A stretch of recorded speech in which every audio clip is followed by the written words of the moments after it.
Alright guys, today I'm going to show you how to get rid of gnats in the soil of your plants here. So what you're going to need, hydrogen peroxide, this is 3%, and what you're going to do is you're going to mix that with 8 ounces of water. So we'll pour 1 cup of water, put 1 cup of water in the cup, and then we'll pour the hydrogen peroxide here. And I'm doing 1 tablespoon. I've seen videos where they do 1/4 a cup, but you just want to dilute it here. I've also seen where they do a teaspoon. Alright, so now what we're going to do is we're going to put the mixture here over the soil.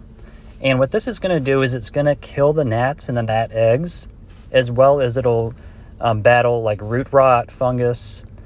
And another thing it does is it also will, I didn't know this, it will fertilize the plant as well. It'll give a little bit extra oxygen, and you could see there we saw a little gnat kind of climbing out. So I really hope this helps. It's just a little tip I found out, and if you like this, check out the next video here.